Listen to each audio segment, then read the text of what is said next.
welcome back to Blaster Master Zero 02. We're still in the other half of Devito, or Devito, whatever it is.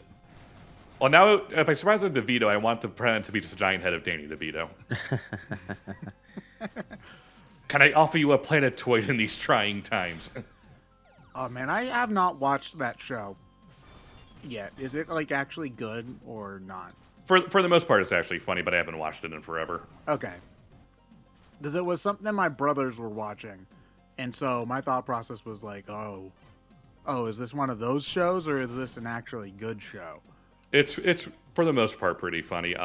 Like there's one episode where no one calls him by his actual character, it's just Danny DeVito. Okay. Where Danny DeVito finds like he's like 136 or whatever, like black or something, because he has a black ancestor.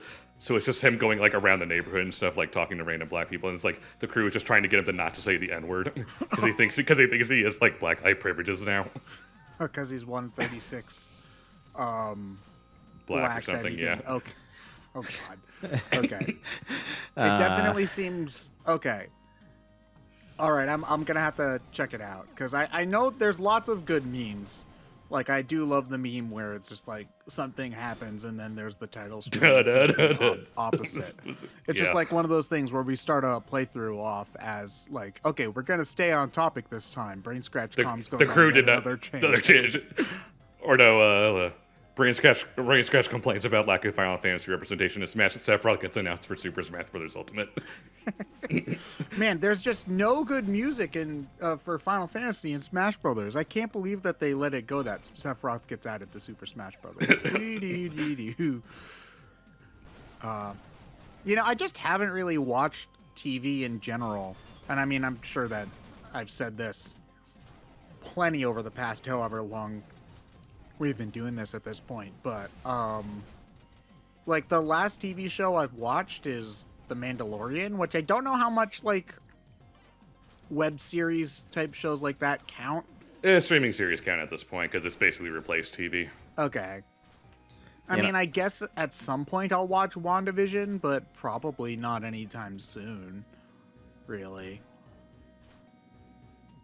Yeah, there's just not really anything that I'm super interested in watching on TV. I'd rather, I don't know, like... Man, I sure am glad that the internet has no spoilers whatsoever for the ending of Mandalorian Season 2. It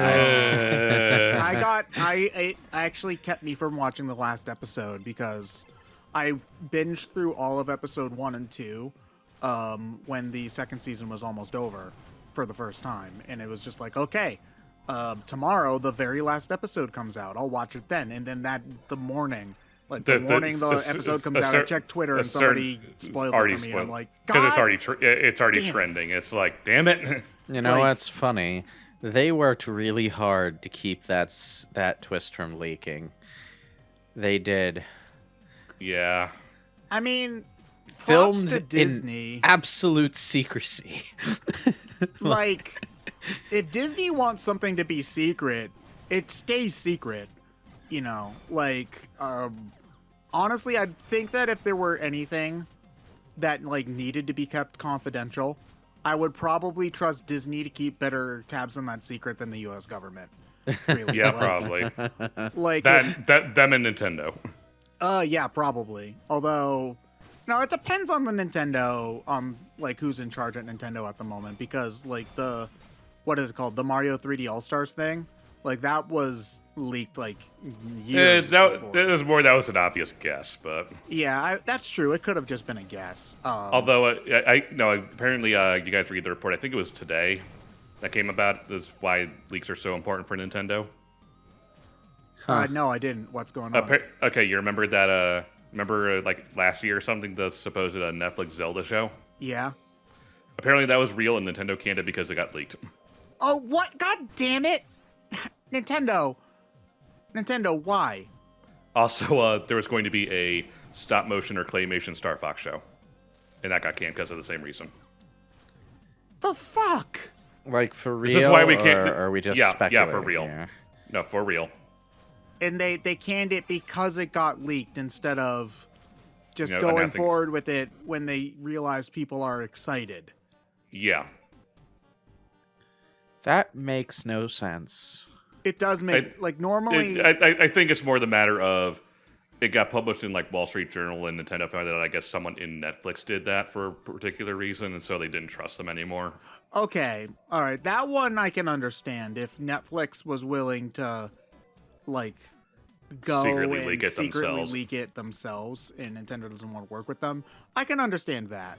But normally, like, I give Nintendo maybe too much of the benefit of the doubt when it comes to this stuff. But, yeah, no, canceling something just because it got leaked and there's no other reason than that is just dumb, and it shouldn't happen. IMO. Also, we're fighting a train. Yeah, but it's not piloted by a dog, so... Wait, is this the tank that the little girl is the android for? Yeah, and the guy's fighting us because we have to Reason. fight So- all the tanks. So, in a massive show of visual irony, the big manly train man has a cute little girl as his android. Yep. Okay. Yeah, because we have to... Also, his tank is like way better than ours. Yeah, he should just be the hero, honestly. Like... I mean, you can do that kind of shit. Yeah, I'd say. Although he'd probably just wipe out on the first antimatter wall he ran into, come to think of it. Yeah, but we do that too, so, like, you know, is it really that different? No, we survived till at least the third. You know, it's this kind of stuff that made me really want them to do DLC like the first game, where they made all these characters playable, because, like, these boss fights are legitimately pretty cool, and I'd love to see the boss fight attacks worked into some sort of playable style. That Yeah. was part of the appeal of the Shovel Knight campaigns for me. Was like, okay, how are you gonna make Plague Knight or Spectre Knight playable in a 2D platformer? And then when you see how it works, you're like, oh man, that's really cool. But yeah, I still have not tried that DLC thing with the plant girl, but Yeah. Yeah, this guy would totally be voiced by Steve Bloom. yeah, basically doing just the look at him. Wolverine voice, right? Like, Yeah, more or less. why does he have his shirt open on the ice planet? Because it shows his manly chest. So the entire reason we had to fight this guy is because he left his goddamn radio off. Yes. Yeah. These people. God damn it, your friends are killing me. Yeah, and that's also why he couldn't find his robot girl. No, it's the mutant's fault. As it always is. Oh yeah, you didn't damage us at all. Sure. I'm way better than you, but you're the hero, so you gotta do it. Yeah, if that's We can't have anime-based games where you have old men playable. It's like a law or something. Once you hit 25, you just can't be a hero anymore. yeah, this guy's probably like what 32, you know, looking like that. Man, you know, that's actually like one of the reasons I really wish I could get into Persona 2 is that, like, yeah, the first game in the duology follows the standard teenager anime group, but then in the second game, you're playing as the adults the entire time. Like, you play as the first game's main character's brother, and the journalist girl who was a party member in the first game, well, the first game in the duology, and her bachelorette friend who can't get herself a date to save her life, and then there's Baofu, who's what was Baofu's deal? I don't know, but he's pretty cool. I really wish that game were more fun. Give me it your is. energy, Spirit Bomb. Put your hands in the air like you just don't care. Except I do care. Well, then, Yeah, so we need that to break open certain pathways. Like, Persona 2 has one of the most amazing stories in video games, honestly. But the game attached to that story is pretty rough. you can't even really get the full story because you can only play, well, in this country anyway, because you can only play the second half on PS1 and the first half on PSP, and the first half was released 10 years after the second half. So it's a bit awkward. Yeah, the first half has the PSP version with the like really better translation, and we don't have the second half on PSP with like the extra content and stuff. But by the time they released Eternal Punishment on PS1, they were actually translating the game better. So it doesn't like, as far as the story goes, it doesn't hurt the experience that much. The main reason you'd want to play the PSP version is actually for the gameplay improvements, not the story.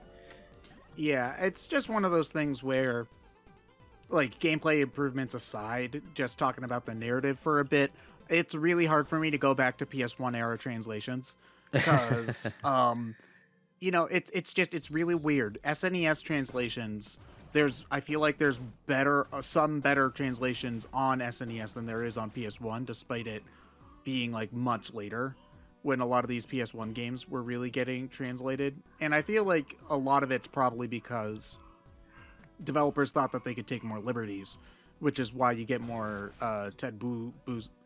I was going to call him Boozley for some reason.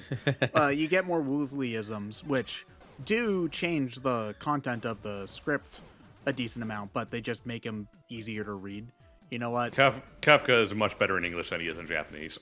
Well, in Japanese, he's just like, oh ho ho, I'm an evil dickbag, So I feel like the only reason that character people find him endearing might not be the best word for it, but you know what I mean, is probably because of Ted Woolsey's translation. But yeah, PS1 translations I can't go back to. It needs to. I mean, granted, I'm not a huge fan of many SNES translations. If you look up some of the translations for stuff like, oh god, Soul Blaze is it Soul Blazer? The stuff in that trilogy, it's pretty bad, all things considered. But yeah, so it's really only when you start getting to like the DS era and like PS2, GameCube era where I find the scripts readable, which is not the greatest compliment. There's some Game Boy Advance stuff like Golden Sun and Fire Emblem 7. Oh yeah, Game Boy Advance too. I mean, to be fair, I think Persona 2 has one of the better PS1 translations. But they're definitely out there. I haven't seen much of Persona 2, whatever half it is. I don't remember. Eternal Punishment is the second one.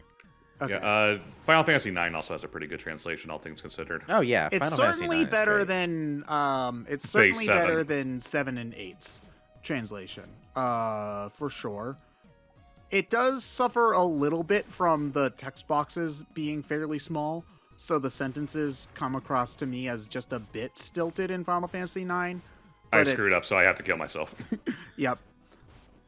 But when it comes to Final Fantasy IX, it's pretty good for the time and nowhere near as bad as like many other PS1 RPGs. Base 7's translation has not aged well. No, not really. Oh, I remember this planet sucks. Yeah. Because I don't think you've had to do this like little mini game where all the guys are floating down for like a good a 3 while. or 4 hours. This is and it really doesn't ask you to be that specific with it as it does here. You know what?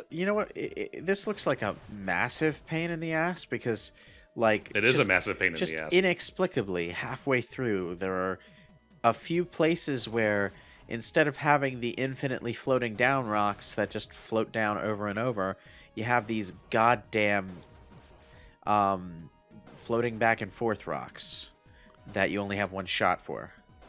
And if you screw up, you're stuck. Yeah, there's like one way Ryan can make it so that he can get past, and he has to get that middle platform. Well, actually, no, he can get past one. He can get past now. Yeah, he's trying to do it to get the platform I'm talking about. Yeah, but it wasn't cooperating, so I just said screw it. I'll take the hit. Yeah. The real thing is that the depth perception, well, I don't even know if that's really the right word, in this, but it's really hard to tell where these things are going to fall when you shoot them. I think I screwed up again. Yes, you did. This is not fun. Nah, No, not it's really. not. This planet sucks. Okay, good. There's a checkpoint right there.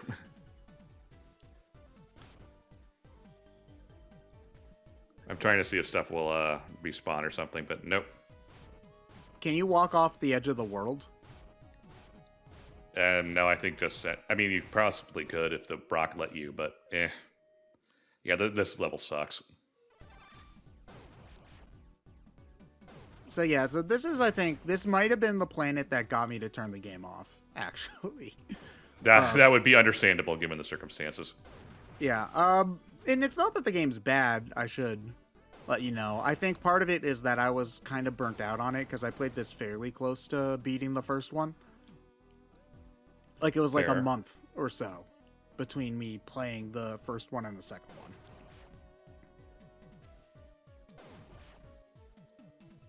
All right, I think I just got to get this in the right place and There we close go. off. Well, you can go diagonal across them. Damn it. Sort of. No, I can make this work because there's a little platform right there. Yeah, you can There we do go. that. Yeah, now he's fine. There we go. And now we're at max SP, I believe. Oh, so you basically have all the upgrades then. Yep, but unfortunately, that's not what counts as getting the good ending. So you have to do the side quest for all of our friends. How big are the quotation marks for those friends? Like size 15, size 20? Japanese guy is a cool dude. Mr. Tank guy. I don't think we hate him, but Flower Girl is. Calls him Shades.